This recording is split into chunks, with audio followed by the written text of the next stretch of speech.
On board with Peugeot number 7, right in front of it is the sister car of Simon Pagenaud, that is car number 9.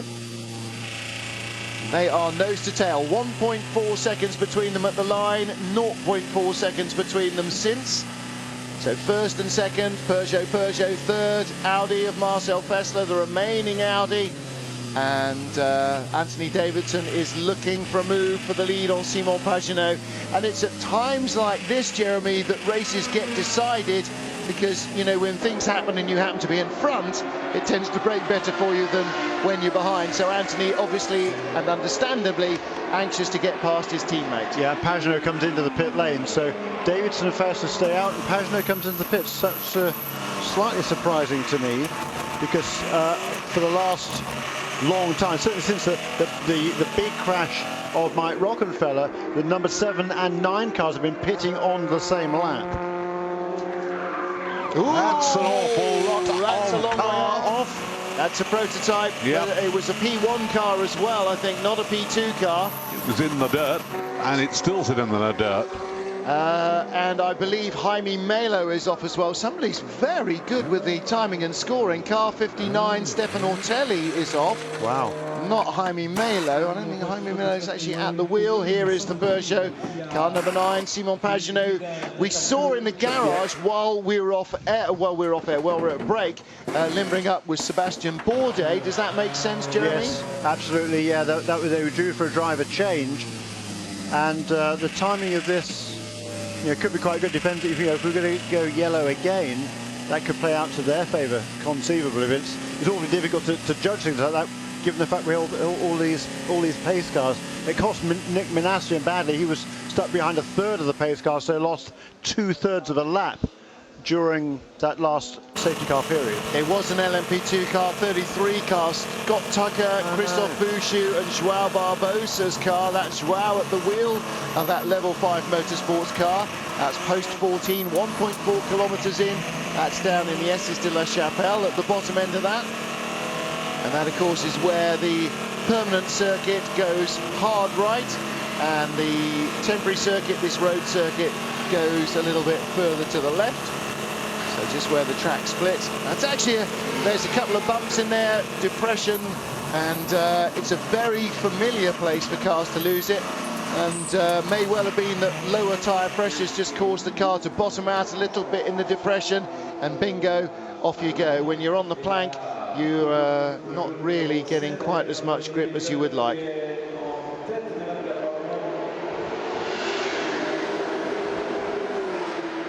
So Barbosa off in the gravel in the 4th place car in LMP2, and here is Nicolas de Crème handing over the number 49 Oak Racing Pescarolo to, we will find out momentarily. Well, let's stand up and have a look. No, can't see. Probably Shinji Nakano, I think. God, no, I thought Shinji came out the last time. There's the 33 car. And that is Joao Barbosa, yes, unfortunately. Yeah, that's a great shame. To me, rather looks like he just got caught out on cold tyres. Yeah, I think so. Yeah. And it is cold. I mean, you know, daylight's approaching, but don't think it's getting any warmer. It is cold still. It's definitely single-digit track temperatures, and you know, with 3 or 4 laps, 2 or 3 laps even, it's, you know, sort of good 10 minutes behind the safety car. Track temperature brings your tyre temperature down, and as the tyre temperature drops, the air contracts, your ride height lowers. You think, well, you know, it's only a millimetre or 2. Actually, there's not an awful lot of ground clearance. That might be just enough for a little bump to catch you out. In front of the Audi, in goes the lead Peugeot of Anne Davidson onto pit road. So the Audi now resumes the lead. Davidson on pit road, we've just seen it happen. Timing and scoring screen hasn't even caught up yet as Audi number 2 moves in front. Now it has. There's the number 1 dot on the side. He is in P1 in the P1 class. And this should be only, I would suspect, tyres only, fuel only for Anthony Davidson. That would be if he continues to run the quadruple stints that this car has been doing now for quite a long time. Well, There's no tyres out there, so it seems to be the case. He's staying in. You saw the engineer going in. That'll be replacing the drinks bottle. He puts it in one side. You saw Ant flinging it out into the garage through the other door. So that went in through the outdoor, and out comes Ant Davidson. In second place, third place, Willie, because Bourdais stopped but longer and went out in front of him, but no, I don't know, maybe should still be in second place. I think he'll still be in second place. Yeah, I think so. Slightly longer stop, of course, because Bourdais, that was a driver change. That took 1 minute 17 seconds, and this stop for Anthony Davidson just 52 seconds for fuel only. Crofty is off to sleep because he's got 5 Live Formula One coverage from Montreal tomorrow, and his longtime partner in crime, Ant Davidson, is just exiting the pits. Is that Bourdais? Seb? No, it's the 33 car, Raul Barbosa. They towed him to hard standing. That was him just flying around the outside of Ism as we came up outside of Ism as we came up to Tertre Rouge. So again, that's the closing speeds. You know, a car that you're not expecting to be there, very slowly creeping round. A 71 Michael Waltrip's Ferrari also notified as being slow, not sure where.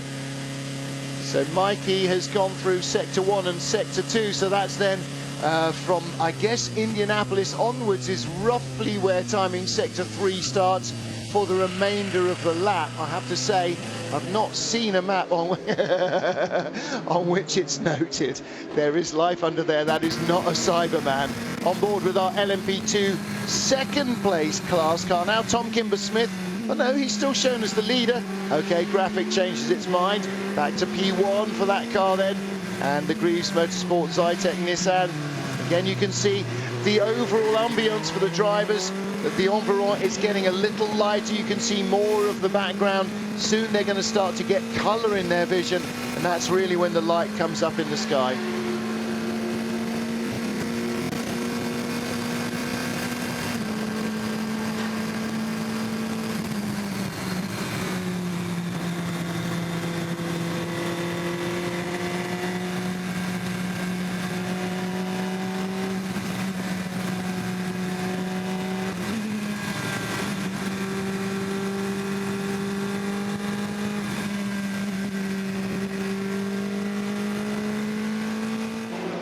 Little bit of the sights and sounds of the very first roseate fingers of dawn creeping across the sky here at Le Mans. We always wax poetic this time of the day, and that was courtesy of Tom Kimber-Smith, our P2 class leader, and in the top 10 in 9th place in that Zytek with its Judd engine, with its Nissan engine, I beg your pardon, this year. Karamoje's car, the lead car in the P2 class. Michael Waltrip on pit road. He's made it in car number 71. Fuel goes straight in from this view. Okay, the hood's coming up. Wouldn't be the first car we've seen with the cooling problem, the 458 Italia. And it may well be that that's what, no, it looks like they're looking a little further back. Oil. Topping up the oil system. A lot of these are pressurized, Jeremy. You often see them with one of those like aluminium bottles that it looks like you've got a sports drink in. They bang it on the top into the system, it blows in the whole charge and they take it off. This time they've unscrewed a cap, poured it in out of a bottle, same as you and I, in a humble hoi polloi way of doing it. In comes Neil Yarni as well. Rebellion's teams remain in car, getting full service. And now running, of course, in 6th place with the demise of the number 13 car. So Emmanuel Collard now in 5th with the best of the petrol engine cars, and Neil Yarni a couple of laps down now to the Pescarolo. Wasn't enough to be oil, and I've got a feeling it might have been something strange like brake fluid. Yeah, possibly. That's possible. And that might explain why he was going slowly, because ironically, of course, when you run out of brakes, the last thing you want to be doing is driving too quickly because you can't slow down. That might well have been the case. It was a small tin. It didn't look right. Well, you're not going to put 5 litres of oil in. If it needs that much, then it's broken. But you're right, at the front might well have been topping up the master cylinders rather than, of course, the engine being at the back, the oil tank. That's probably a very good guess. Somebody wanted to know what FAP means on Peugeot 908 HDI FAP, as in the car being driven by Olivier Panis, Hugues de Schonach's car. FAP is the French for particulate filter. A filtre, something or other, particulate. It's the trap that traps the gunge that comes out of the back of a diesel engine. All those lovely carcinogens that you get from the fuel of Satan. So that's the answer. That's what FAP stands for. Hudson still in second place. Marcel Fassler still leading as we ride on board with Antonio Garcia, who took over from Tommy Miller in the 73 Corvette. This car delayed in the GT class with a disc and pad change at the front, and its sister car about an hour or so afterwards. During the last safety car, Ollie Gavin, the race leader, took over that car and also had a disc and pad change while they were basically overhauling it almost stem to stern. Blowing by him, one of the prototype cars, and you can see the closing speeds. And don't think that this Corvette is in any way slow and or hanging around, because that simply isn't the case. But the real case is that the prototype cars are so phenomenally fast nowadays that even in a really quick GT car, they just go away from you. Now Oliver Gavin car, the car number 74, still that lead back to Giancarlo Fisichella. Now is driving the A, of course, number 51 Ferrari. Again, 2.5, just like it's been for what seems like days. Well, I suppose it is days, really, isn't it? It was certainly from yesterday afternoon. Antonio Garcia moves up to third place in GT. Both of those Chevy Corvettes have made a front brake change within the last hour or so. Fourth place now is Jörg Bergmeister, Flying Lizard Porsche, humming along there, just about a couple of minutes behind the second of the Corvettes in fourth place, and Mark Goossens is very close behind Jörg Bergmeister as well. So the two Porsches now in 1, 2, 3, fourth and fifth in GT, and then the two BMWs. Jörg Müller driving car number 55 and Dirk Müller in car number 56, as we see the seventh place LMP1 car, the Team Orica the Sebring winning car of Olivier Panis, back into the pits for routine service. Now this is the old Peugeot as opposed to the latest Peugeot, but it's, for all that, had its problems as we saw earlier on, but did a very good job and still got it back in, and it's not last in its class yet. Still behind it is the EX driven Lola Aston Martin. Power change on this car now, and this is the first time they've changed the tyre since he had his problems quite a while ago. The Audi, of course, back in the lead now, but that's got to have a stop due very shortly. I would have thought he'd probably done 5 of those 6 laps that we thought he was going to have to do before he stopped. Yeah, another 2 or 3 laps perhaps for Marcel Fassler, probably not much more than that. LMP2, as Tom Kimber-Smith leads the class in car number 41 for Greaves Motorsport, the Zytek. But David Hallyday is only about 14-15 seconds behind in the Orica Nissan car number 48, Stuart, and that car has been running well. And David Hallyday, whatever he wants to call himself, is a pretty useful driver, and certainly has done a good job in this race. He certainly has done a good job, Jeremy.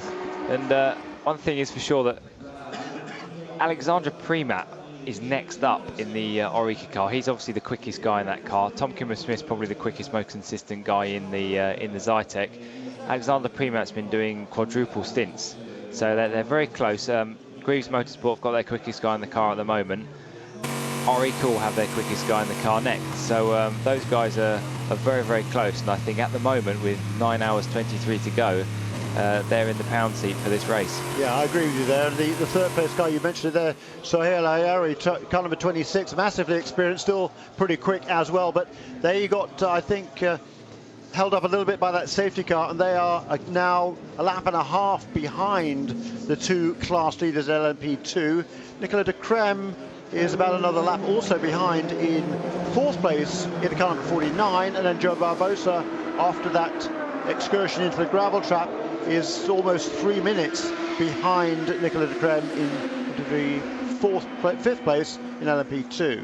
Just be interesting to see now if they do actually do any work on Zhao's car, just to see if it was a problem, or is it just a mistake by Zhao and they're going to give him a full service and send him out again. Yeah, it was right after the resumption from that pace car period. We talked about how difficult it is. It's still pretty cool out there.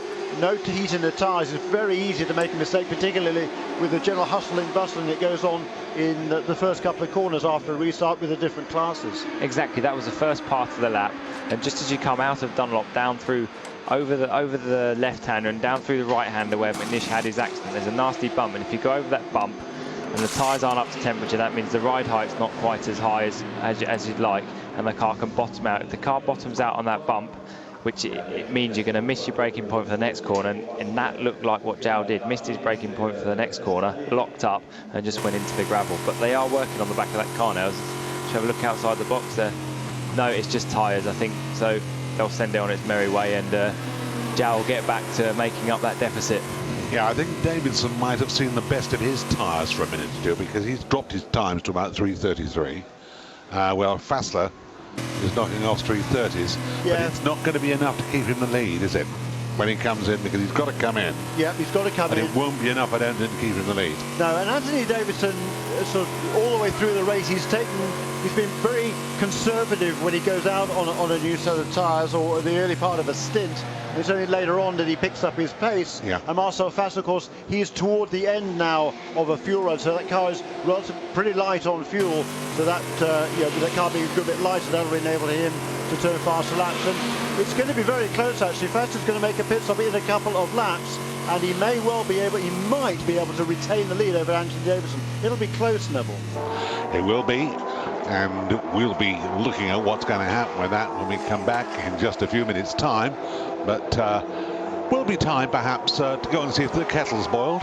If it hasn't, we'll at least fill it up and put it on. Welcome back, and Jeremy and I are just discussing whether or not Fassler's going to stay in the car or whether he's going to actually hand over, and whether there's going to be a tyre change. I think he probably will stay in. Yeah, he'll have completed a triple stint when he comes in to make this pit stop, which I would expect within the next lap or two. In fact, as I look out the window, I can see the Audi crew out on the pit lane ready for car number 2. Marcel is he should be coming through the Porsche curve, probably coming onto pit lane any moment now, I would think, as we're on board with the number 7 car of Anthony Davidson. He was just coming through Arnage and up toward the Porsche curves. One of the low tie. They've been running super beautifully. They're not particularly quick. It's a very undeveloped car, but they've been running beautifully. Here we are, how many hours into the race? 15 hours into the race? 14 hours into the race? 14 hours into the race. I think that's the first time either has gone behind the wall anyhow. There's James Rossiter in that car, and ex-BAR Honda Formula 1 test driver. Very, very quick lad in his own right. Here comes the Audi. Fassler coming in. Yeah. I'm just interested to see. I was always under the impression that Andre Lotter was German and Benoit Trillier was French, yet there's Japanese flags next to their names.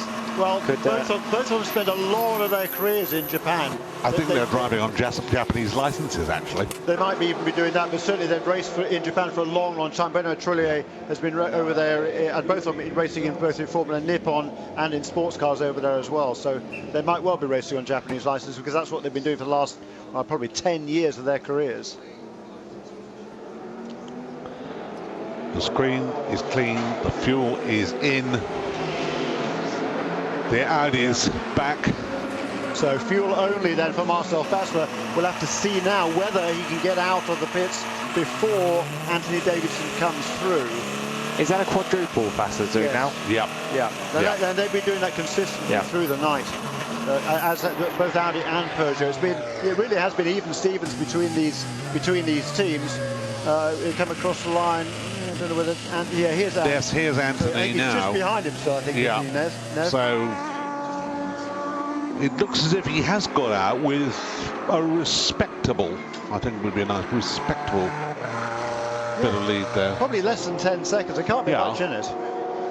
This is going to be fascinating now, I think, to see how this unfolds over the next half an hour or so, because the gap is 4.2 seconds, I reckon. We just got a glimpse of the car. It looked like a fairly quick car just coming around this kink as Anthony Davidson was coming through Tertre Rouge. Just 4.2 seconds, Neville. Yeah, 4.2. There you go. Yeah, Davidson's raised his game. Do you see? Straight away. This vibration, Stuart. What happens? When you're going down the straight and you pick up speed, you generally call it porpoise, and the front of the car just pops up and down. I'm not an aerodynamicist, so I couldn't tell you why it occurs and what it does. It's basically like you have a flat spot on the tyre. That's what it feels like. I know it's not, but it's an aerodynamic imbalance. But it's like you've got a flat spot on the tyre, and the faster you get, the worse this porpoise gets. And I remember here in the Roll Centre car in 2007, we struggled an awful lot with porpoising, and you get to sort of points on the end, on the Mulsanne when you're sort of above 180 mile an hour, and you couldn't see where you're going because the car was porpoising that bad. Yeah, your eyes sort of become becomes all blurry, unhinged. Yeah. Yeah. There's Corvette full service, back out.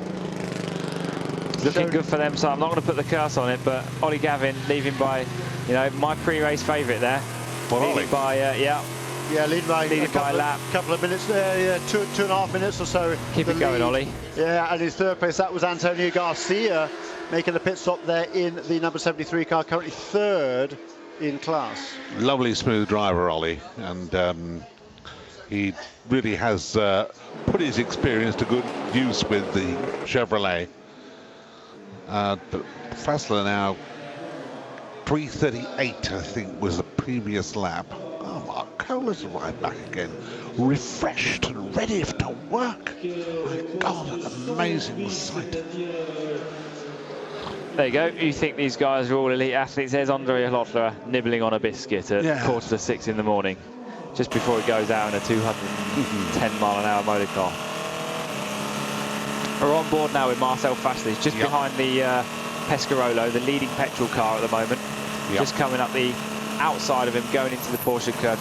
They're starting to light up a minute, turn into the first right-hander, get back on the throttle, little lift through the next left, running out wide, back into the next left. You want a little lift, turn into the never-ending right-hander, keep the car in, it wants to go on and on and on and on, then into the next left, very fast, off camber. You don't want to go off here, there's a big wall on the right, flat out through the next right, the next left, up to the Porsche chicane, the Ford chicane, past all the hospitality units, take a little bit of curb on the right, a little bit of curb left and then right, and then full curb on the next one. I'm getting tired now, so my lefts and rights are getting mixed up. Yeah, and you lost about a quarter of a second on that, because he's just got, no, it's 4.1.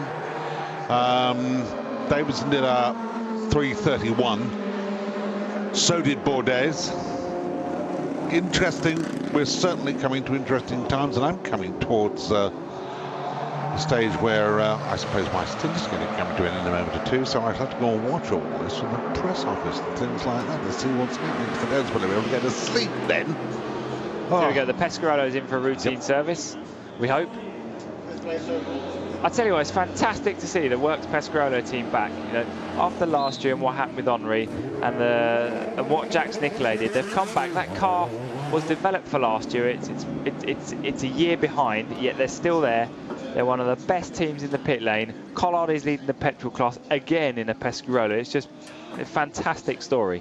Yeah, and Henri is one of those people who's been able to transfer his attention, if you like, and his abilities from being able to drive and to be able to handle running a team, and does it very, very well. That car has changed a great deal from when it first came out. There's so many features that are the same. Obviously, regulations are changed and bits and bobs, but the actual look of the car, if you sit it next to a Pescarolo or even an old Courage from a few years ago, there's so much similarity, it's unbelievable. Yet the car is still running in 5th place now at Le Mans. It needs 2 more retirements from the diesels, and we've seen that before in the closing stages. And it could all be, There's a car we've not seen very much of. It's lying 8th at the moment. That's the V12 Aston Martin. Still the best sounding car. Lola. Exactly, to my view, beautiful sound. Suffered perhaps more than most by the detuning, because that was a car that was quite easily capable of a place in the top half dozen. Well, I think this car would be among the top half dozen. Just had a lengthy delay in the early stages of the race, and they've done a good job to get this car back into contention. It's only, 4 or 5 laps behind the Pescarolo, and that's about what it lost in that very early delay in the first hour, when just after Vanina Ixter got behind the wheel. The only running Aston Martin engine car now. Yeah, very sad really, because this has been, as far as they're concerned, a pretty awful event.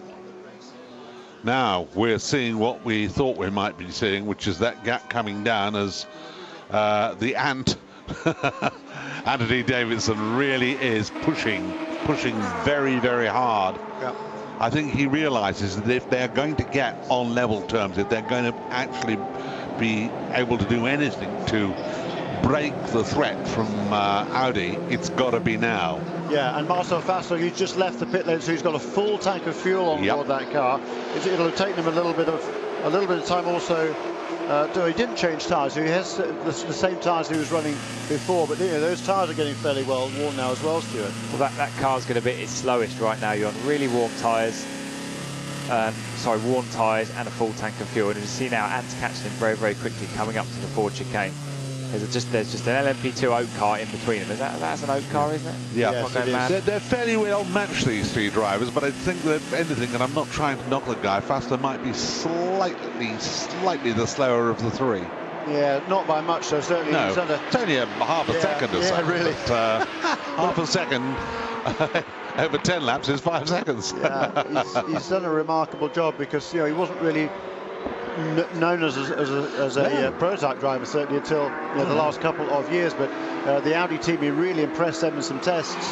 He's been given his opportunities, and he certainly grasped that opportunity with both hands, and it's this stint he's done now. He's been at the wheel since 3:30, so 2 hours and a half he's been driving this car. And with the distractions you get of a full course caution, it's sometimes difficult, particularly this far into the race, to keep your rhythm and get back into that rhythm when you get back to green flag racing. And Marcel certainly has done that extremely well. That makes it a really tough job, when you have things like we've had the break with, of course, the pace car out and things like that, and you relax a little bit and you think, oh, I've got mine back, and that just hurts a little bit, and then all of a sudden you've A, got to pull yourself back together and get back to full concentration, and B, you haven't got to forget the other thing, that while you've been messing about like that, the tyres have gone just a little bit. And the Mark Goossens Porsche is being pushed back into the garage. Mark Goossens at the wheel. That car was running 4th, the leading Porsche car in the GTE category, running 4th overall in the GTE category. And that's a real shame that there's not many people working on that car either. No, it's all very pedestrian-like. Yeah. So hopefully it's not a big issue.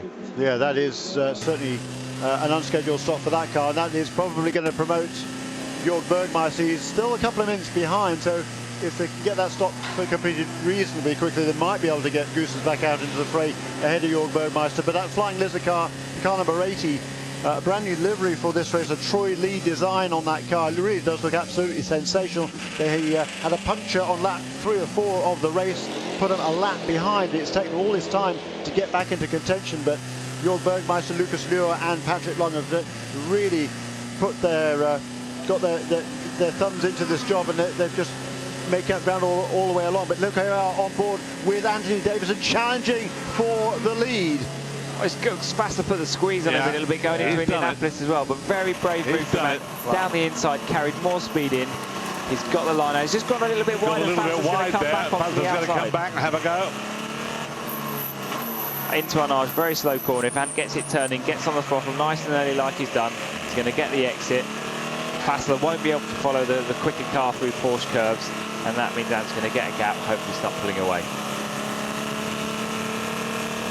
For now, and Davidson, he changed tyres. Not at all.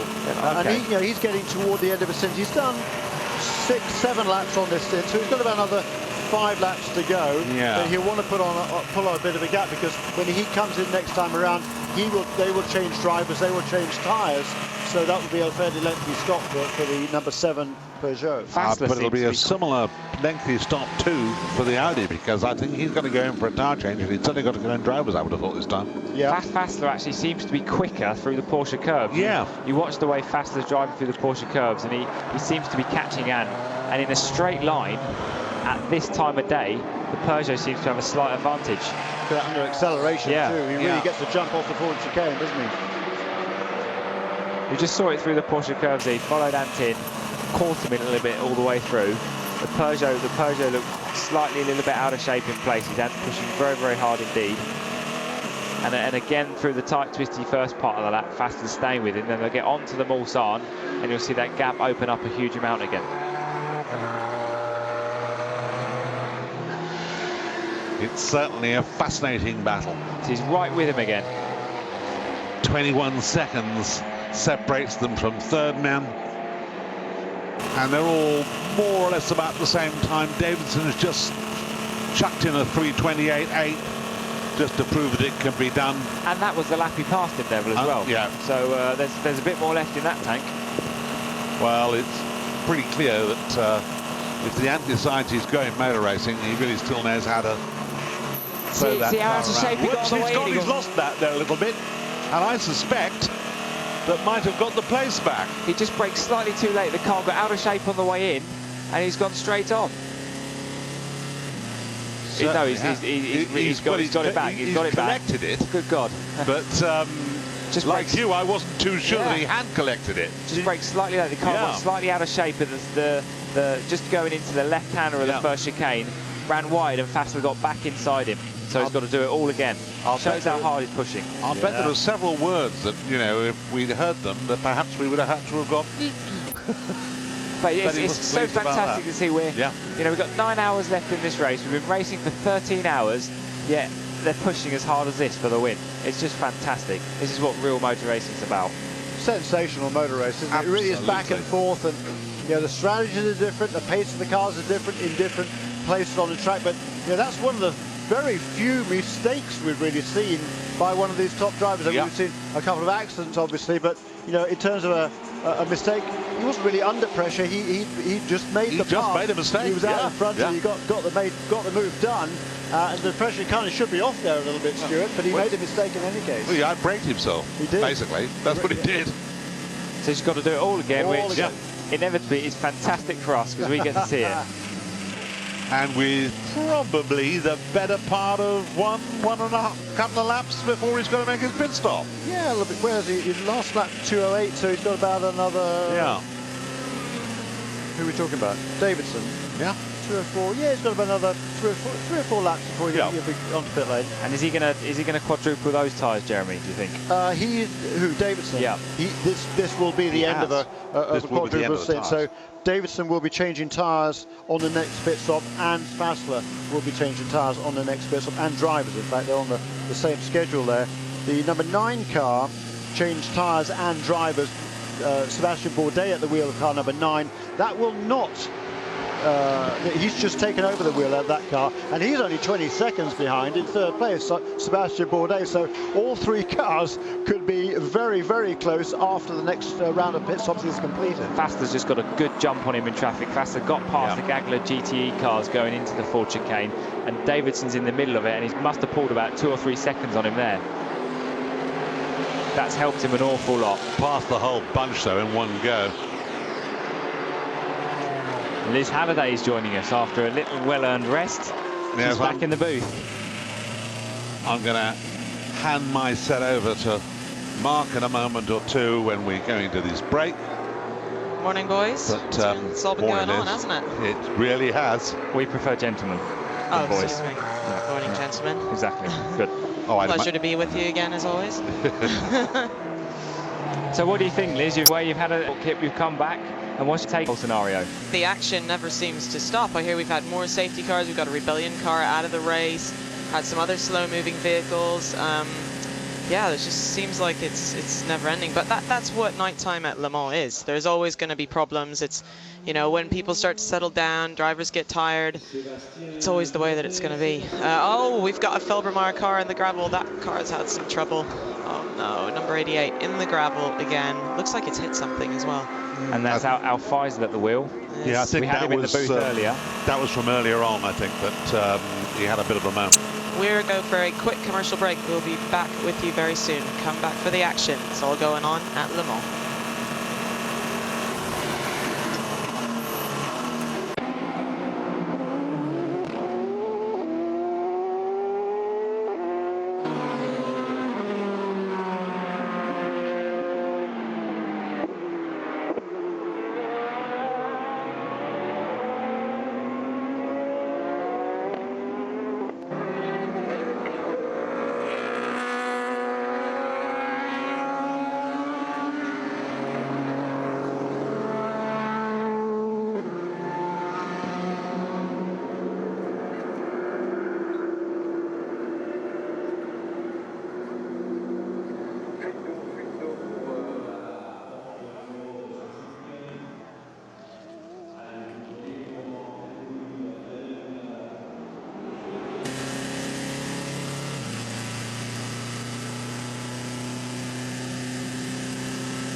Well, good morning. Welcome back to Eurosport. The Dream Teams rejoin you now after a long night shift by Neville, by Martin, by Jeremy, by Stuart. I'm Mark Coe, with me Liz Halliday, Damien Faulkner, and sunrise just about to break here over Le Mans, and what a night we've had. Incredible. If you're just joining us at home with the first coffee of the morning, the news is that Audi still lead despite losing 2 cars yesterday. Alan McNish and Mike Rockenfeller with huge accidents, and it's Marcel Fassler in the number 2 Audi ahead of Anthony Davidson, Sebastian Bourdais and Frank Montani. Liz, we're used to Le Mans, coming back to Le Mans to drama, but this is incredible, isn't it? We've just seen the lead chase in 3. This is after, what, 16 hours of racing. I know, this has just been an incredible race. I mean, 2 of probably the biggest accidents I've ever seen at Le Mans in my years here, on top of all the action we've had tonight. But despite the accidents, we've still got Audi leading this race, and that's a big deal, especially with the pit stops. You look at them, they've had 2 more pit stops than the Peugeots have, so can they do it? I mean, there was a point, wasn't there, last night where people were saying, well, they wouldn't blame Audi if they withdrew, but why? They weren't, it wasn't their fault, these accidents. They were tangled with slower cars, and I don't know if it's been mentioned during the night on Eurosport, but certainly the news at the circuit here when we arrived is that Kaufmann was excluded by the ACO stewards for dangerous driving and avoidable collision. Yeah, both incidents were unrelated. Anyway, one taking place, of course, in daylight, and the other taking place in the dark. Well, I mean, it's a difficult situation because, well, neither accident was caused by car failure, so I see no reason whatsoever for Audi to have, needed to withdraw ever. Both just very difficult accidents to read, really. I can understand both situations for both drivers. I don't know, it's a tough one, really. I've got some opinions on it, but I feel like I should remain on the fence. So Rob Kaufmann, having been told he's excluded, said it's been a privilege to be able to participate in the Le Mans 24 hours. We hope to return in the future. And that's the statement from the ACO, is that it was a racing incident. The cars did not touch, but Rob will sit out the remainder of the race. Waltrip and Aguas in the 71 car will continue. We have another car off the track, the number 70 car, trying to determine who's actually in that car at the moment. It appears that it is Bourdais is in the car, yeah, and I'm not sure what's happened there. It looks like he's managed to get out onto the slip road after traveling through the gravel, so hopefully he should be back out on the circuit. We've also just seen that the number 88 car has rejoined after its trip in the gravel. That is Al Faisal in the car. Now, if that car's just rejoined, that's going to spread all kinds of gravel across the circuit, and we've seen so many punctures. That's not going to do a good thing, is it, Mark? No, indeed. And we had Prince Abdul Faziz Al Faisal up here last night, the Saudi prince, one of 3 princes who had racing associations here at Le Mans, others being Prince Malik, who was one of the principals of the Arrows team. He raced here in the Lamborghini Diablo Championship opener, which supported Le Mans, and the other one being, of course, Prince Alfonso d'Orléans Bourbon of Spain, who is now race engineering. So there is the 59 Ferrari. This is the luxury racing. Yeah, luxury racing. That's Stefan Ortelli on board, multiple Le Mans class winner, and he's come to. That's in the Porsche Curves, Damon, I think, or just exiting. It's the rundown, isn't it? He's trying to get back to the pit. Ford chicane, yeah. We've also just seen some new information that the number 60 Aston Vantage with Mike Wainwright on board had a crash at the Porsche Curves at approximately 3 a.m. A big crash, in fact, because he's been suspected of ribs. So I think that's an unfortunate end for that car. It's crazy, isn't it, to think that both Audi drivers escaped with no broken bones. 2 of the most monstrous crashes. And then this guy has suspected broken ribs. I suppose in the case of Alan McNish, the type of accident he had, a lot of the energy was dissipated by the car rolling and flipping, whereas in the case of Mike Rockenfeller, it was a huge sudden impact, wasn't it? Probably. Yeah, well, I mean, in both cases, they look like plane crashes, with, I mean, all that energy is dissipating in all of those parts that have come off, so invariably, the more dramatic a crash looks, the more chance that the driver's going to survive it on hand. Well, I think definitely Alan probably had a split second to prepare himself for a major impact. You know, these professional drivers know when there's nothing else you can do. But I think in Rockefeller's case, it just happened so fast, didn't it? And I really hope that he is improving all the time. I know that he's mostly okay, but definitely is going to be very, very sore this morning. Yeah, there is a bit more information. Oh, we've got the safety car out again then. Is that to rescue the Al Faisal car? We'll find out.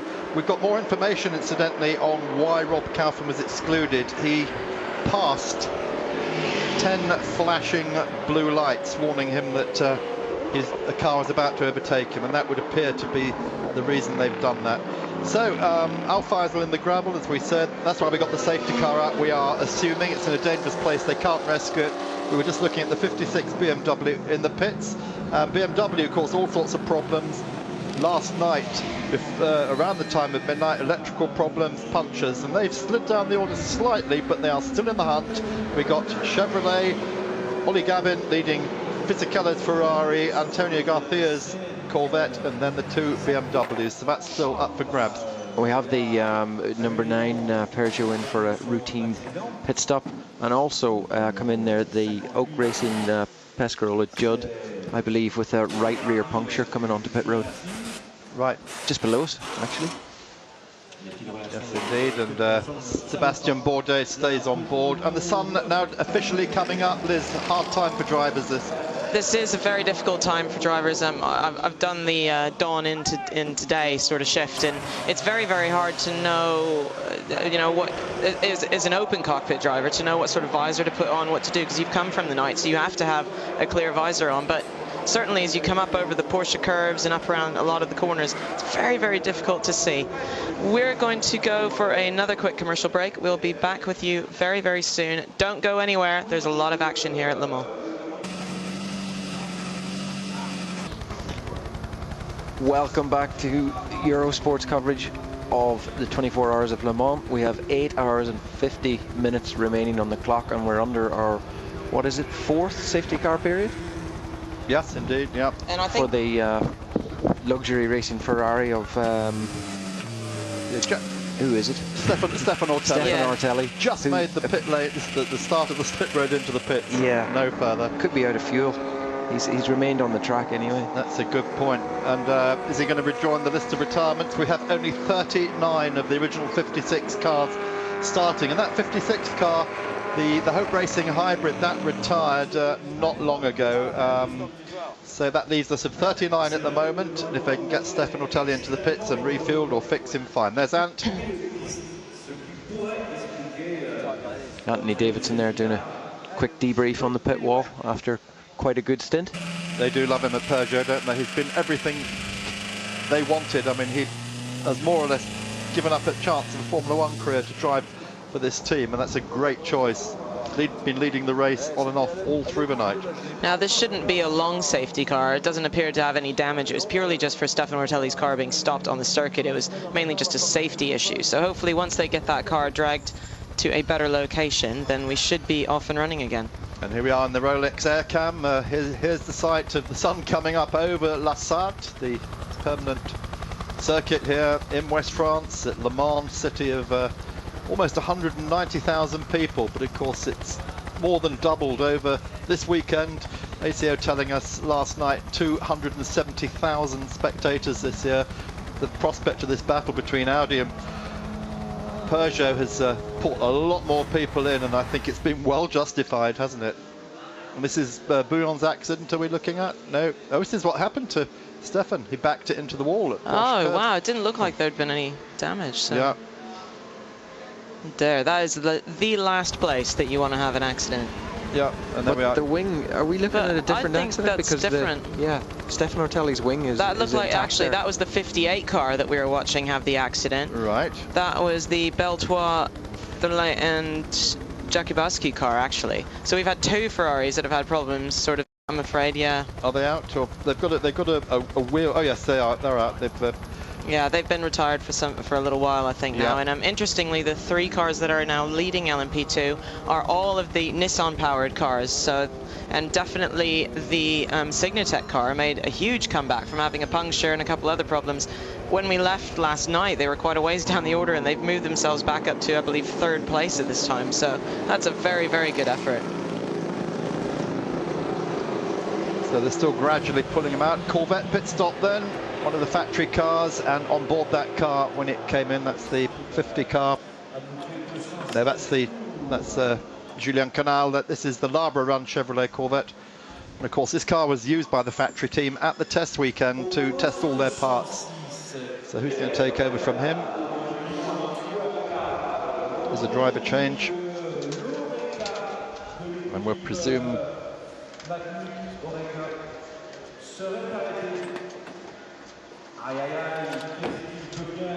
they will be putting in Gardel or Bornhauser. Now this is one of the cars that's actually running in the amateur class, but I was talking about this earlier, saying how if you were a very clever team owner, you put in some quote-unquote amateurs who are actually running at probably a similar pace to a pro, and that would definitely be how I classify these drivers, especially Gabriel Gardel. I mean, I've been racing against him for a long time, and he was always classed as the amateur, but he was within, you know, 0.4 of his professional co-driver. So this has been a very clever team decision. Yeah. It's clearly starting to pay off. And of course, this crew were last year's GT1 winners in the Celine. Gave Celine their first ever win at Le Mans in the last ever year of GT1. So as you say, that's a very good move there. So it's all a bit quiet at the moment, as you can see. We've got this this hiatus during the safety car period. People trying to catch sleep, whether it's in the grandstands or in the pits. And this is that funny time of day when you start to see daylight at Le Mans and you think, right, we've made it through the night, we're into daylight, the end is not far away. And then you sit back and you realize you've still got 9 hours. Only just over a third. It's a very long way to go. Only just over a third of the way through, 2/3 of the way through the race now. And yes, as you say, a long, long way to go. It's interesting to see that Fisichella in the AF Corsa Ferrari is now 2nd, splitting the 2 Corvettes. I mean, Giancarlo, he's really risen to this, hasn't he? Big interview in Autosport last week. Oh, who's that? Oh dear. That's a shunt. Yeah. Missing his nose, and the that's suspension right front gone. Suspension is gone. That's the recognition of David Halliday. Oh no, and that car was running in 2nd place. And he's gone off under the safety car, so where's he gone off? And unless he was already off somewhere and he's decided to try and... This is the pit lane entrance, is it not? Or I can't tell where we are here at the moment, but I mean that... the difficulty is, I mean, even if he could get that back, which he might be able to, it's very difficult to drive a prototype on 3 wheels. Sometimes a GT car, you've got a better shot, but... Thing is, all 4 wheels are on the ground. Yeah. And it's just turning in. So I think that's going to have to be lifted. So that is an absolute disaster for that team. They've had a really good run. Running 2nd, so... Oh no, it's looks like he's done that just coming out of Arnage. Yes, but how he's done that under safety car, I don't know if maybe he's just let his concentration slip a little bit. It's still a very slippery, slow corner. So if he was maybe trying to catch the safety, catch the safety car or something, it's hard to know. But certainly they'll be very disappointed to have had an accident under those conditions, especially. Thrown away 2nd place. He's making some progress now. He was hunting down Tom Kimber-Smith, who leads that class. That's too much toe in, hasn't he? He's taken the entire front off. Yeah. It's obviously a sideways glance, isn't it? And he's just ripped the nose off it. And David is by no means a Le Mans rookie. 44 years old. He's raced here 5 times now, and son of Johnny Halliday, the French Elvis Presley.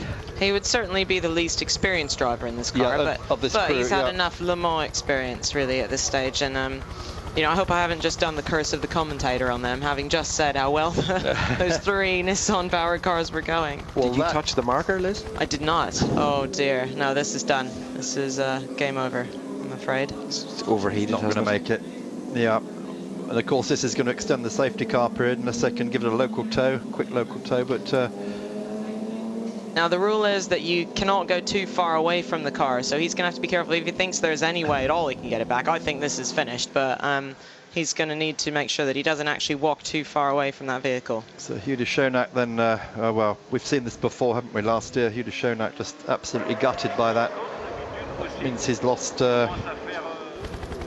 I think that car could have been in for a possible win, really, in the LMP2 class. Yeah, if they kept the consistency going. And be interesting to get a replay and see what exactly happened there.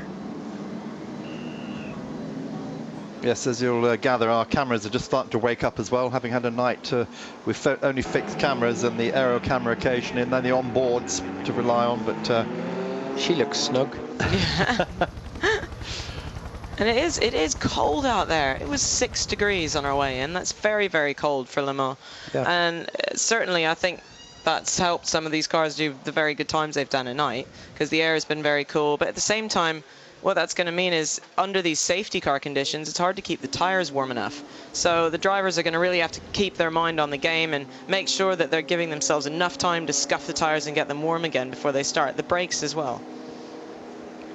So let's follow my leader yet again. 4th time in this race. What an extraordinary race it's been. We really thought we're building up to one of the all-time classics in the night. It still is one of the all-time classics, of course. It's one Audi being hunted down by the 3 Peugeots, and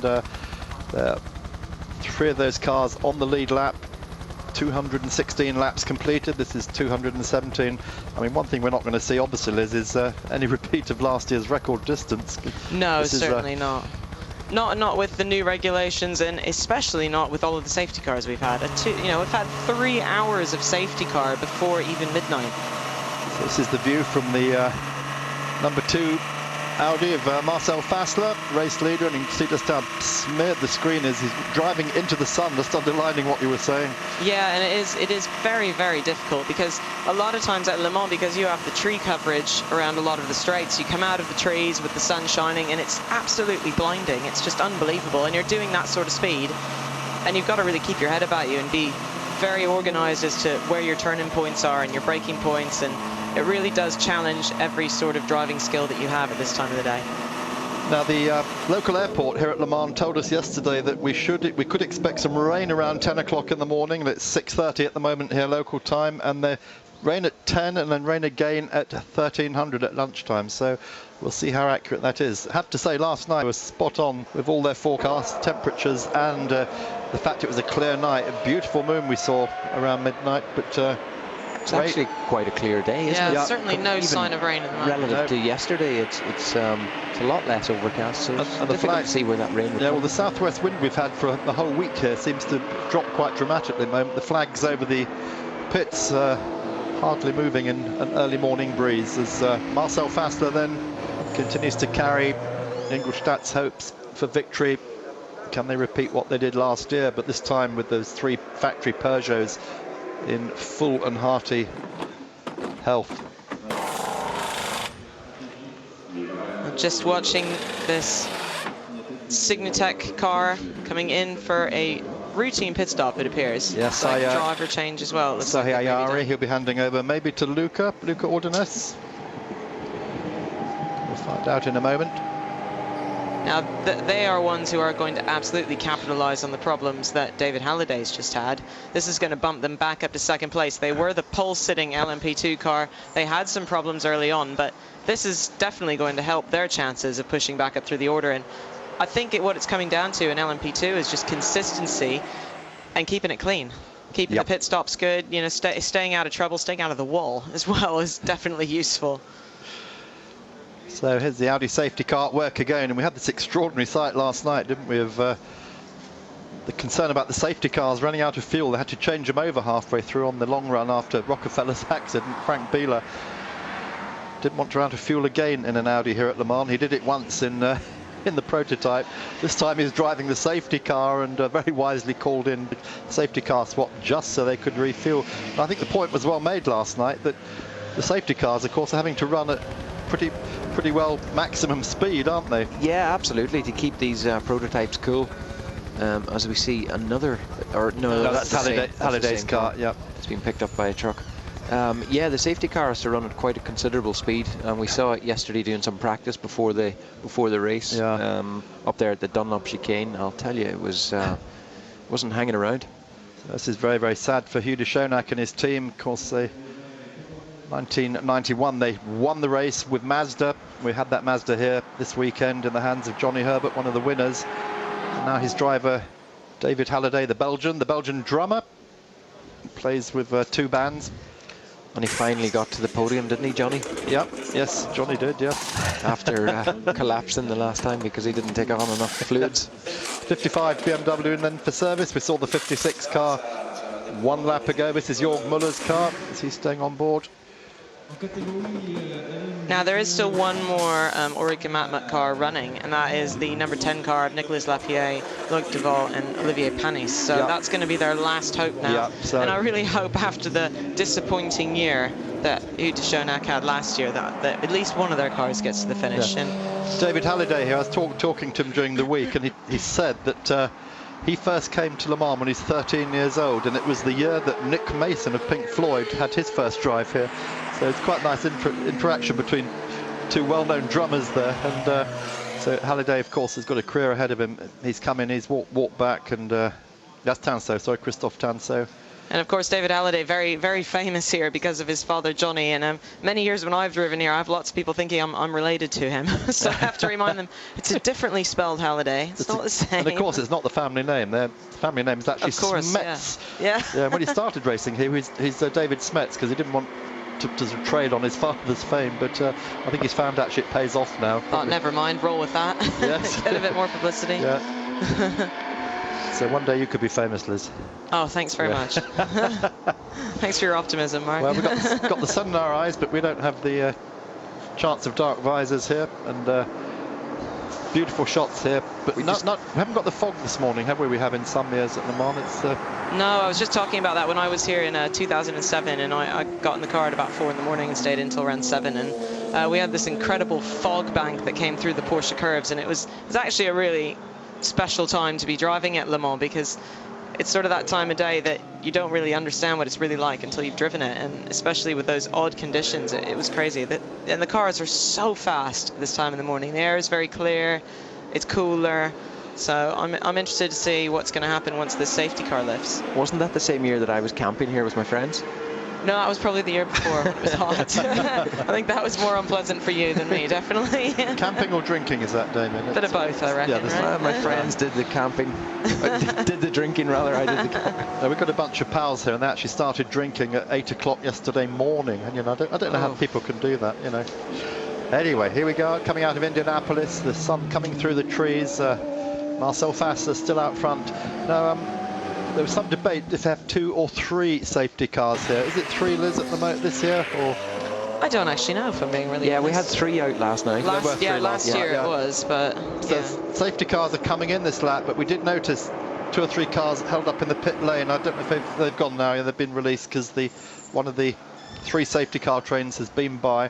Let's just run down through the order very quickly then, if you're just joining us. Welcome to Eurosport. It's Marcel Fassler in the number 2 Audi leading, the only surviving Audi from Sébastien Bourdais, Marc Genet and Frank Montagny in the 3 factory Peugeots, Manuel Collard in the Pescarolo, yes, petrol-driven Pescarolo, 5th place overall ahead of Neil Jani in the Lola Toyota Rebellion car, and then Olivier Panis behind him in the Oreca Peugeot, that's the grandfathered car.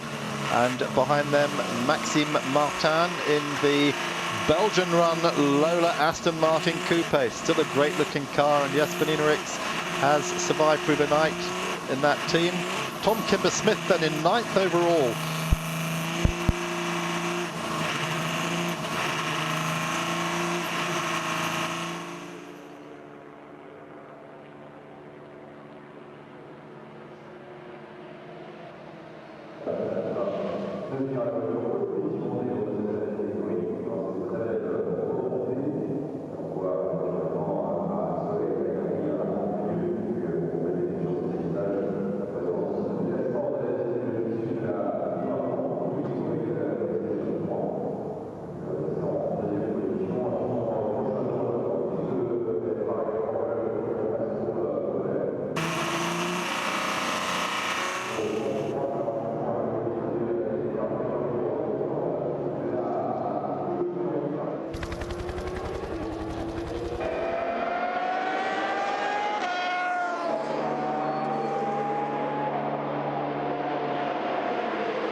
que la voiture en tête de course me dit qu'il y avait 3 voitures en tête.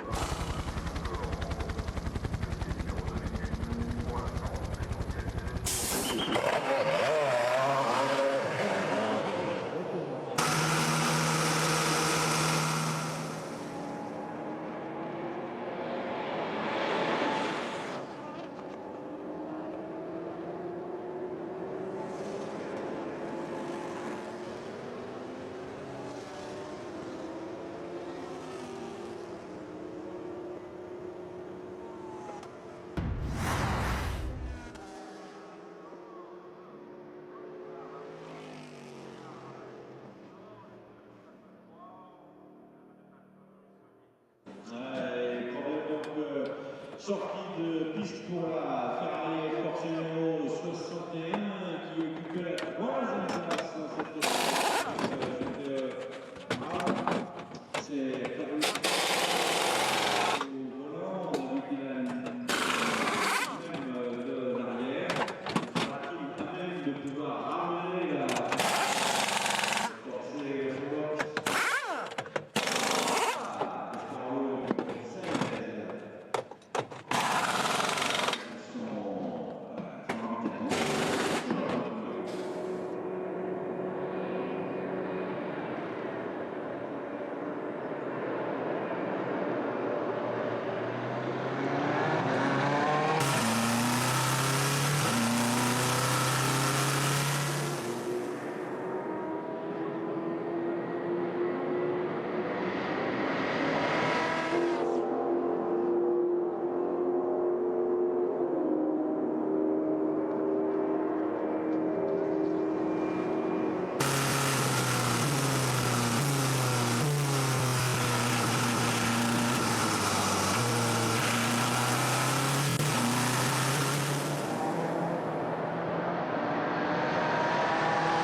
qualification et ils ont changé la direction assistée, ils ont essayé un autre moyen, ils n'ont pas réussi à trouver.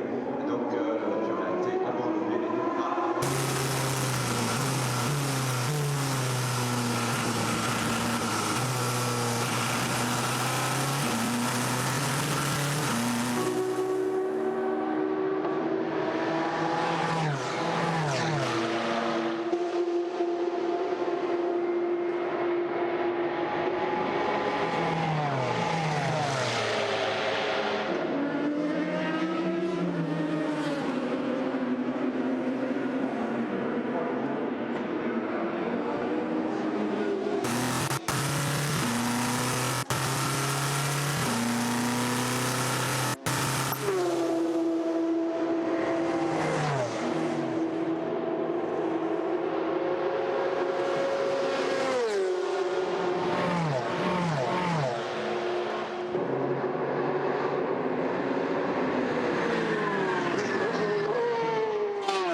Les 4 roues avec des pneus Michelin brillants tout neufs, l'arrêt est pour dans quelques instants. En ce qui concerne le pilote numéro 2 qui était par Marcel Fasseur, entamé avec son relais de fin de nuit.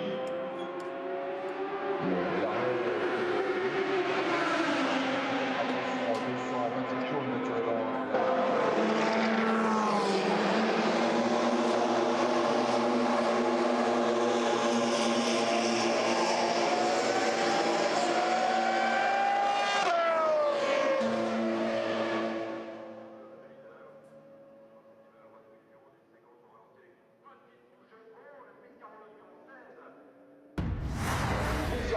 Touché par la Ferrari ultime de Jean-Michel Boët à l'entrée du ralentisseur.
Welcome back to Eurosport. We are live here at the 79th running of the Le Mans 24 Hours. We've currently got an exciting battle going on at the front. It's Peugeot 1-2. Audi has moved down into third place, Peugeot in fourth. And it seems like it's never ending with action here at this race. We've got another car on the gravel bed again, his second time back in under an hour, really, the number 88 car. And Mark, it just doesn't seem to be an end to the amount of cars we've seen going off and the punctures and the excitement. Yeah, even since we've been back at 6 o'clock, we've had both luxury cars off, the 59 and the 58. 71 car we had, was crawling around. That's Stefano Telli's car. No, that's he was in that one. The 71 Corsa car, rather, we saw that has got a cracked transmission. Presumably that means the gearbox. But we're racing again, as you say. Oh, and then Perezzini then went off at karting into the wall. And he hasn't gone any further at the moment. So that 61 car may well be out of it. Al Faisal again in that 88 car. You mentioned just a moment yeah, going he's off gone into the gravel there. And Indianapolis. I mean, he's certainly not a rookie when it comes to 24-hour races. He's competed in the Dubai 24-hour race, well, at least 3 or 4 times. As we heard from him last night when we had him up in the booth, he's finished second. I thought he'd actually won it. He'd finished second and he'd finished first, or rather third as well. So, and then I was actually. We were teammates this year in the Dubai 24-hour, and we had a good chance of finishing third, but unfortunately an alternator failure, we ended up finishing 6th. Yeah, I notice Montani has passed Genet now, and he's unlapped himself from Genet. He's now got to do the the same thing again from Sébastien Bourdais to get himself back onto the lead lap if he can catch and pass Marcel Fassler. But Montani definitely the fastest man on the track at the moment, 3:36 last time round. We've got a surface flag that's come out. We're seeing it post 95. That's probably for gravel, I'm guessing. Yeah, that's up the entry to Indianapolis. Oh, that's not a great place, is it? That's probably one of the worst places you can have a surface flag at. And as a driver, especially at this time in the morning when the sun's in your eyes and it's hard to see, that's sort of the last thing you want to see, because it's tempting to lift off too much, but at the same time, you don't want to have a big accident like we saw in the BMW in practice. So it could be gravel or it could be oil, of course. Maybe Al Faisal had a problem and went off on. We don't know yet, we shall find out. It's possible that he could have an oil leak in his own car, which has, continuously made him spin off. I know I've had that problem myself before, and as a driver, it'd be very hard to determine that that's what happened. You'd suddenly be off and wondering if you've hit something or if that's been your own car, in fact. So that could be the problem. It does seem odd for him to have gone off twice. It looks like he's gone straight off as well, straight on. So it could sort of point to maybe he's got a leak of fluid or something like that from the front radiators onto the front tires, and he's just locked it under braking. But like I say, he's certainly not a rookie in endurance races, and he's quite a capable pair of hands. So I'd be surprised if there wasn't some sort of mechanical issue there going on with that car. So André Lotre then going down to the first of the chicanes, the PlayStation chicane on the Mulsanne. He's taken over what was the lead Audi. That's dropped to third for the moment. 19 pit stops against the 17 pit stops of the two cars ahead, Bourdais and Genet, but they both owe us a pit stop because Frank Montani came in a moment ago and he is on 18, so expect Lotre to go back into the lead as soon as Bourdais and Genet have made those stops. It depends how quick André can be over the next few laps. Absolutely, and I think we're going to continue to see this swapping back and forth of the leaderboard as we carry on up until maybe even the last few hours of the race. But a lot of it's going to come down to consistency and the drivers, keeping their pit stops tidy. Now, that does look like it's gravel on the circuit to me. That looks like some dirt's been kicked up. Yeah. It's really not a great place because that's a really heavy braking area. You come into Indianapolis so fast around that right-hander, absolutely nearly flat out in a prototype, and it's very, very heavy braking down to third gear normally. So the drivers are going to have to really use their heads and make sure that they don't run through that gravel and slide off the other end. We've seen it happen before. As we got a glimpse there of Marcel Fassler debriefing with his lady engineer on the pit wall, and then later a glimpse of him with his team boss, Dr. Ulrich. Yeah, both looking fairly happy. Yeah, very confident. This would be a huge win for Marcel, André Lotre and Benoit Trullier. Trullier, as we mentioned before, a local man. He comes from Alençon, just up the road. Like Sébastien Bourdais, comes from Le Mans itself. So that would be huge. And it's quite a shock win last year when the junior car, as it were, took the win. Yeah, and Trullier has been like in immense form this weekend, obviously setting the pole position as well. He's been in great form. Yeah, and did most of his racing, of course, in Japan. Japanese Super GT champion, Formula Nippon, and here we are passing up the hill to Dunlop curves again. Very, very tricky with slower GT cars. Then this is what was Alan McNish's undoing yesterday as they came over the crest here. Alan dived down inside his teammate Bernhardt and hit Anthony Beltoise's Ferrari, finished up in the wall on the outside, which brought out the first of those safety cars. And those of you watching at home will be quite aware that made all the major news bulletins last night. It was absolutely horrendous to see, but all the news services obviously grabbing it. Andrea Loiter has just set the fastest lap of the race. 3:27.7. So that's interesting. Yeah, we're now getting down, aren't we, to qualifying type of times. Benoit Trullier in that car was 3:25.7 in qualifying. He hasn't actually set a fantastic Sector 2 time. I mean, it's well over a second off what we've seen in qualifying and in some parts of the race, but his Sector 3 time has been fantastic. Yeah, there's a good reason for this. The Peugeots are running fairly low downforce, and they've got the speed on the Mulsanne, but Audi have consistently been faster in Sector 3, particularly through the Porsche curves. They've had a lot more grip there, Liz. Well, I anticipate that probably what the Audi plan is right now is to push as hard as they can to try and keep the lap times very, very quick to make up for the pit stops and maybe that extra lap that Peugeot's taking on the fuel. So that I suspect is what the plan is, especially while it's nice and cool and they've got the opportunity. If we do have rain that comes in later, that could change everything up. But right now, he is absolutely pushing hard. A 3:27.7 he's just done. 6:45 in the morning, fastest lap of the race. Sun in his eyes as well. That's quite a feat.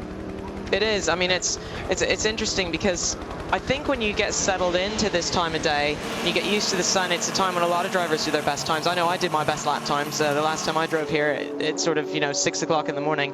And I think you've been in the car a lot of things are automatic. The air's right, as I've said, the track temperature is cool. And once you settle in and get past the sun being in your eyes, it's a great time to just push in those great lap times. Now, what tyres will he be on? Do you think there's soft tyres now? I don't know. I think, well, we heard from Tom Christensen that they were planning to leave the medium compound tyres on the car throughout, he thought. But then he did say, oh, well, maybe we'll put the soft on later. It's very, very cool outside. It is possible they put soft, but I think they probably left the mediums on so they can do maximum stints, because the soft tyre would be slightly untested on that many laps. That you will get more flex in that tyre, and I think, like as Tom was saying, through the Porsche curves, that's a little bit of a risk that I'm not sure I'd want to take. They're better off to try and maximize the amount of laps they can do on a set of tyres, keeping the car stable, rather than take that risk just for the sake of having a slightly softer compound. What we do know is that Peugeot were taking soft tyres in the night, probably out of desperation, just to try and close that gap. But that, or perhaps they know, maybe they've tested those and they're happy with that on their car. But, I think it depends on the vehicle as well, because clearly they will have some differences and different things they know about their own personal tyres. But just bearing in mind, Andre Lotterer fresh in this car. He's only on his fourth lap since taking over the car from Marcel Fassler. What a good job these guys have done. And 3:27.710, that's still that was the last lap he did. Just waiting to see if he can improve on that again. Olivier Canal then watching the screens closely. They'll have picked up on that. Big traffic here coming out of Ford chicane past the start-finish line. What's this lap going to be? Well, certainly for the Peugeots at the front, and Frank Montagny, who's trying to regain his lap, I believe, still. It's going to be important how they wind their way through the traffic, because really that's going to come down to what sort of lap times they can do. And we've seen some quite significantly slower lap times in the last 2 laps from Bourdais and Marc Genet. So I think that they're being affected by that traffic. Yeah, well, and this is where Lotterer is actually going to capitalize on it. He's just done another lap. It's 3:29. Okay, it's not quite as quick as a 3:27, but significantly it is 4 seconds faster than the fastest of the Peugeots. 4 seconds a lap. That is going to put him in good position when those 2 Peugeots, Bourdais and Genet, make their pit stops. They're going to have to soon. They are, and I think we've just seen the 88 car come to the pits. We just saw a glimpse of that. Perhaps he's finally made his way back in, and maybe we're right that there is a leak there. That's an issue. We'll try and find out what's going on. The traffic master, unfortunately, is out. It is Alan McNish. Fantastic in traffic, brilliant at keeping his momentum up, and what I would call race intellect. Unfortunately, he was out earlier on in this race with that huge crash. And I stand corrected, it's actually the 81 car that's going. 81 I've car. just leaned up over to see right, the I was wondering what you were doing there, listening. That is Darren Law. That is Darren Law, and that car he's sharing there with Spencer Pumpelly. Looks to be quite a bit of work going on in that left rear tyre. Yeah, it's been in for 2 or 3 laps, hasn't it? As Andre Lotterer has just set his personal best first sector time. Oh yeah, goodness. So he's on the flyer as well, and that is 2 seconds quicker than Bourdais' best personal sector, and a whole second quicker than Frank Montagny's, who was the fastest man on the track. But Lotterer is absolutely flying. And again, we saw this last night, didn't we? He was almost the star of the race last night until Rockefeller's crash, because He had just been so fast, lap after lap after lap. I think these are team orders right now. I think that Dr. Ulrich's looking at the screen and seeing what's unfolding and saying, right, now's your chance to bang in the fast lap times and get us in a bit better positioning before the Peugeots have to pit. He's got a clear track, isn't he? Yeah, so we're looking at 3:33 from Sebastian Bourdais, a 3:34 from Marc Genet, and a 2:29 from Andrew Lotterer. That's a huge difference. 3:29. Sorry, 3:29. Wow, 2:21 would be amazing, wouldn't it? Wow. He's got jet power now. there is Nina, their car manager. She's worked her way up through Audi and has now got the ultimate role. Car chief for the number 2 car of Lotterer. Just saw the Meteo there. They're saying cloud, which is, it certainly is clouding over a little bit. We've had something of a false dawn with the sun. Sunrise came up and it's now obscured by cloud over to the east, but still very little wind. So that's not going to bring any bad weather at the moment, is it? No, and I think actually it's probably going to help these drivers right now to have that little bit of cloud cover, definitely. Most famous British citizen, Tommy Erdos, comes in the RML car. Tommy, of course, who had their first child just a few weeks ago. Congratulations on that, and he doing a great job for this team as always. Mike Newton then going to get in. Mike still, I think, recovering a little bit from that huge shunt at Spa. Certainly talk to anyone about it who wants to. And Ben Collins, the third member of that car, the man formerly known as the Stig. There's Mike Newton's company on the side, IPTV, probably now Britain's biggest supplier of closed-circuit television systems, on-board systems. And Mike told me he has filmed every racing lap he has ever done. Oh my word! All those years, he's always had an on-board camera. I said, "Do you ever sit down and watch it?" He said, "No, I can't bear to watch myself in the car." Really? See, I think onboard cameras is a fantastic way to learn some lines and to improve your own driving. I mean, I certainly used to do that in the Intersport car, and it was very helpful. We're just watching the lead LMP2 car with Tom Kimber-Smith on board. This is the Zytek Greaves car with the Nissan engine. Really amazing to see this car leading LMP2 and so strongly at the moment. We heard last night that the crew was very pleased to say they didn't have a lot of work to do at that time, which is exactly what you want in a 24-hour race. You want to be kicking back, bored silly in your pit lane. And this is drinking coffee. Yeah, Tom's third year here in the car, and of course their biggest moment was when they won GT2 for Panos in the Esperanto. He was showing that car of Richard Deem and Lawrence Tomlinson. So had his first race here in 2006, 26 years old, and really one of the unsung heroes of racing. Well-known name, of course, but Tom leading in that Zytek from Frank Maillot, from Christophe Bouchou. Christophe himself had a pretty torrid time at Spa, didn't he, when he put the level 5 car in the wall at Eau Rouge. Well, it appears that I think they're about to do a driver change here, so Tom Kimber-Smith will be coming into the pits anytime now. We've seen their driver sitting there, and incidentally, he's just become a dad, I understand, so congratulations right. Another to one. him. So another one, yes. He and Tommy battle of the fathers. So he's got a 2-lap lead over Frank Maillot, so they can take their time in that, and a lot of traffic down there, isn't there? Also, Jan Magnussen. Yeah, isn't he becoming a father again? Him too? Yeah, I think so. My goodness. Well, of course, Kevin is racing. His one of his sons, isn't it? Yeah. Yeah. So that's quite a big gap. So Corvette then waiting to bring in one of the cars.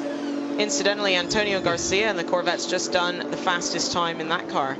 4-minute dead. I thought you were going to say he's become a father as well for a moment. Not to my knowledge, no. But you know, I don't know. I'll ask. This is a strong possibility. 333s, 334s. Suddenly, all 3 Peugeots have just popped in 328s on that last lap. Yeah, and sector 2 for Bourdais. 79.7. Yeah, Bourdais and Genet lighter on fuel, of course, at the moment. So they've obviously got the speed in the cars, but they will have to stop. Bourdais has just done fastest sector 2 of the whole race of anyone. So he's on a flyer. Let's see if he's going for the all-time fastest lap record, which Lotterer just set 2 laps ago. Well, if he doesn't come across traffic in the Porsche curves, I think there's every chance that he'll do it. But Andre Lotterer had an excellent sector 3 a couple of laps ago that saw him do that 3-minute 27. So 71 car 71, there. yeah, going in. Wall trip on board. They brought the car out and they're just taking it back in for some reason. Don't know why. We'll wait to hear a little bit more about that soon. So Michael Waltrip's going to come away from this race, isn't he, with a lot of experience under his belt. He certainly will know Le Mans very, very well, I think it's safe to say. And tough for those guys being Le Mans rookies and now having to pick up the pieces and carry on by themselves. Yeah. You have to start somewhere, though. Yeah. Well, at least he's done some 24-hour stuff anyway. I've raced against him in Dubai 24 hours just in January past, so. Well, I think the thing he was saying is that the darkness too, here has been quite a lot to get used to, because Dubai is lit up like a Christmas tree, isn't it? So he was saying that on TV the other night, that he was finding it really quite different to be here. Well, obviously it's a much shorter circuit. It's a normal road course, but yeah, it's not fully illuminated. Probably not even as much as Sebring, perhaps, but yeah, much more than Le Mans. Yeah, and Daytona, of course, that's the other track. Sebastian Bourdais has indeed just done the fastest lap of the race at 3 minute 27.388. Not 2/10 off Lotter's best time. Lotter has just responded with a 3 minute 26.2. Wow. Wow, the fight is on again. You're just joining us. We have got 8 hours of the race left. We are at 2/3 distance in what has proved to be the most incredible 79th Le Mans 24 hours. We're all expecting a great fight. So are the 270,000 spectators who come here this weekend. And we've got it with 8 hours still to go. It's flat out between Audi and the 3 Peugeots. And Andrea Lotter has just gone just over a second and 1/10 quicker than Sebastian Bourdais' time, and he's got all of that time in sector 3 through those Porsche curves and the corners that make up those curves. So obviously Audi is definitely running more downforce there. He is only half a second off that car's pole time now. Wow. So it was a 25.7 they ran in qualifying. He's just done a 26.2. So maybe what Audi were telling us, Dr. Ulrich was telling us, that, you know, we're not going for qualifying times, we're going to what we hope will be our race times. Yeah, well, we always believed that was a little bit of a fib, didn't we? But bear in mind that Lotter is carrying a lot of fuel at the moment. He is, because the other two are going to need to pit, aren't they? Any minute now. So they're running light on fuel, which could be helping them do those sort of times. But Andrew Lotter is basically just racking that car around this to get his lap time in. Which is significant in itself, because obviously he's pushing very hard, and with only one car left, I mean, I think, you know, if they were sure of a victory at this stage, having calculated all their permutations in the Audi pits, they wouldn't be letting him go too fast, but obviously he needs to do that. I think they'll go for broke right now. I think they'll absolutely go for it, because it's their only car left. I'm pretty confident that the team orders will be absolutely go for it, go for the win, no matter what it takes. If it doesn't make it to the end, then it doesn't. But I think that'll be their plan at this stage. Map 1, yeah, flat exactly. out. Stuart Hall's sleeping. Almost lost him. Well, that was the most... Careful, Stuart. Stuart's the referee in our commentary box here, making sure we behave ourselves. Now, did you notice Lotter there? He was flashing that BMW coming up behind it at the point where Rockefeller went off last night, so they have learned a lesson from that. Just make sure they give space to the GT cars. Make sure they don't shut the door on them. Yeah, I think they would have been told to just, you know, to be extra careful, especially the Audis, because obviously both Audis, the two Audis that have crashed, were lapping cars, and so with their very bright headlights, I'm sure they may be thinking that was a factor. Let's talk about the battle in the GTE class a little bit now. We've got this amazing manufacturers battle going on. It's Corvette, Ferrari, Corvette, Porsche, BMW, Porsche at the moment. Now, unfortunately, BMW's not had the best run so far, but they have just done the quickest lap time for their car in the 55 car. That's Dirk Berner on board. So, I mean, they are a couple laps down, but we'll just have to wait and see how things pan out there. I think everyone in that class is going to have to keep pushing really hard. We've also just seen another best lap by Sebastian Bourdais. Yep. 3 minute 26.2. But it's not a fastest lap, because he's sharing it with Lotter. That they have both done an identical. Yeah, they have down to the 1,000. That is incredible. Incredible, wow. Yeah. But they made it up in different ways, different sector times. So here's Dr. Hewlett coming out to the pit lane to say, slow down, what do you do? Or he might be saying speed up. What do you say? Yeah, one of the two. Why are you so slow? Yes. Wake up. So this is absolutely incredible. Fastest lap of the race at the moment, shared down to the thousandth between Bourdais and Lotterer. But when are these Peugeots going to stop? Surely they must be ready to come in very soon. They're now looking, if we look at the actual pit stops that have been done, Andrew Lotterer has done 19 and Sebastian Bourdais and Marc Genet have only done 17. So surely this is going to start to spread things about. Yeah, and interesting, looking at the Michelin Index of Performance Award, the economy run, the Green X Award, it's two of the Peugeots, 7 and 9, that are first and third in that at the moment. Last night at one point, all three Peugeots were on top of the Fuel Economy Awards, and that's when the hybrid was still running. So that is very, very impressive how they're eking the fuel out on the French diesel cars. Yeah, I still think Audi. I mean, I think Andrea Lotterer is pushing because he has to push, and Audi feel that he has to push.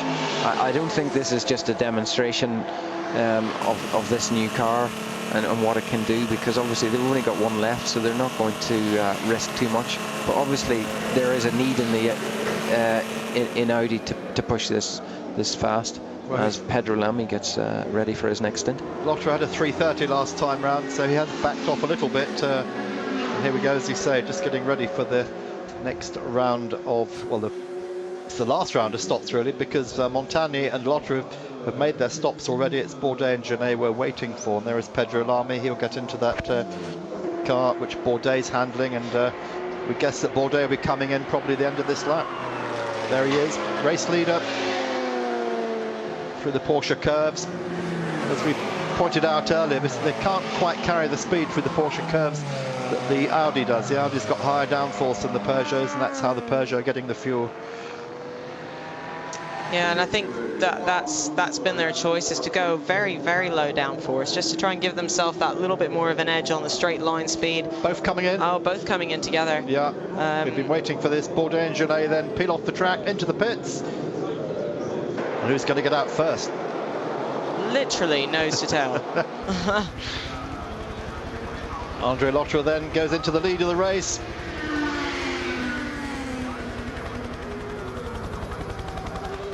Look at this absolute battle. All three of them. Well, I suppose as a team right now, you're going to hope very much that they get finished with this pit stop in succession. Because if not, then they're going to struggle to get one out. It's not going to be possible. They'd have to push them back and be a disaster. Going to have to do a 3-point turn, aren't they? So here's Lotterer then coming through to take the lead of the Le Mans 24 Hours yet again, with 7 hours and 54 minutes remaining. So this might not have been the cleverest move for Peugeot, not staggering their pit stops. Because now they're going to all be squashed in there together. They could potentially not get it right. Yeah, super quick stops then, no driver change, no tyres, it's just fuel. I see the puff of diesel smoke from the Audi there. You didn't see that, Damon. You know, these cars are not allowed to show any Do you know what happens every time over that condition. crest, though? Every time you see a little puff over that crest. Yeah, I think it's because the cars come light a little bit over the top. I asked Audi about it last night, said no, it's not happening. Yeah, clearly not. Not in the night time, because you can't see it. It's the only time we see it. As you say, Liz, something to do with going light over the Dunlop crest. And Lotterer on a flyer. He's absolutely responded to taking that lead. Fastest sector time of the race. Of the race, yeah. Fastest first sector. Can he put that lap together?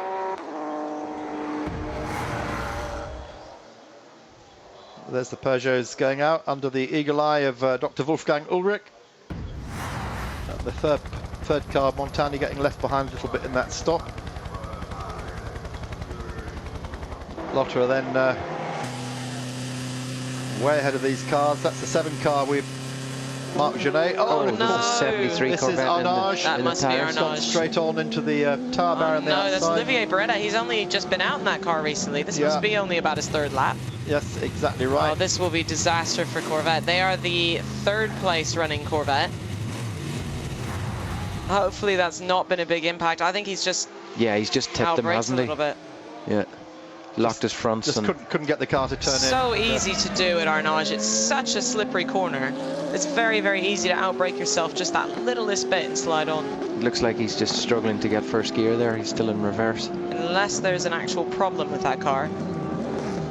There goes the... He's got a gear selection problem. That could be why the spins happened as well. I mean, not spin, going straight on. That was the Labra car going past. Here we are on board with it.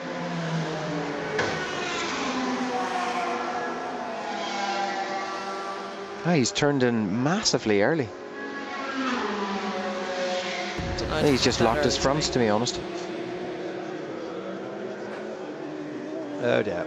And Corvette thinking, well, what's happening? They are leading. Ollie Gavin is leading the GT Pro class from Tony Viander and was from Olivier Berthe. How far behind is Pat Long? Not that far behind at all. No, he's on the same lap as Olivier Berthe, so definitely they'll be trying to capitalize on that. So the 80 car now getting a chance to get onto the podium for the moment in the Flying Lizard.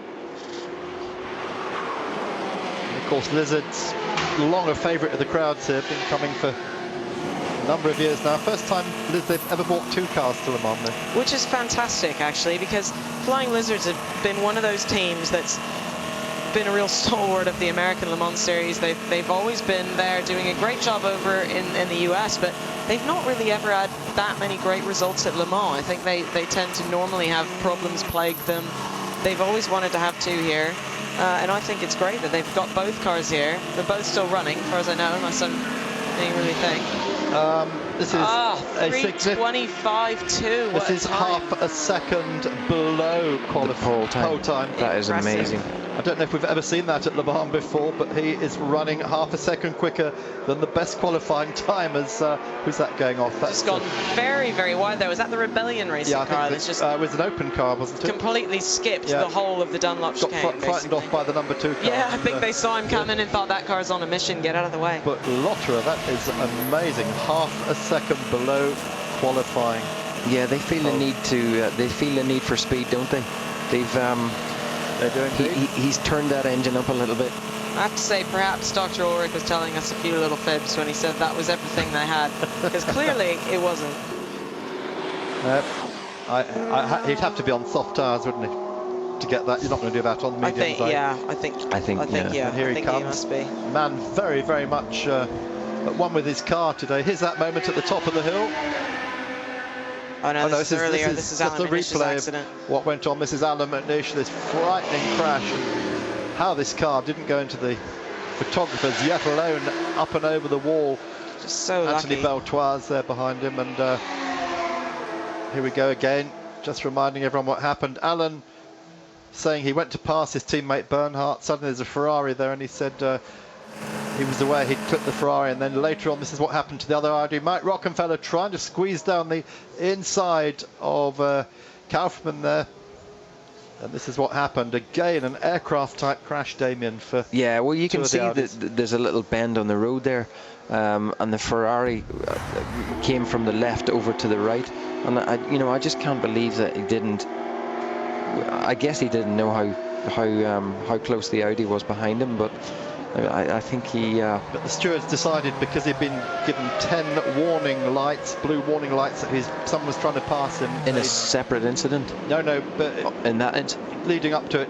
Okay. Yeah, leading up to it, which is why they disqualified him. And do you know what? It's a really difficult thing, because I know some people are saying, oh, well, the front-running cars are told implicitly that the slower cars are meant to keep their racing line. And I totally agree with that. And, I've driven all the different classes. I totally understand that. But at the same time, that's not always going to happen. And when you've driven here, you know that doesn't always happen. And there is a bit of just using your brain and recognizing where the faster cars are, especially in those portions of the circuit. It's so fast, you can't expect them to just sit behind you. It doesn't work that way. And sometimes you just need to lift off the gas a little bit, and when you know the car is coming. So I think I can understand that he knew the Audi was on his way. He could see the lights, he'd seen the blue flashing lights. He knew it was coming. So just looking further down the order at what's going on. Great to see Lotus still running, one of them there still going round, and it's James Rossiter on board that 65 car, 29th overall. Lotus could get to the finish yet.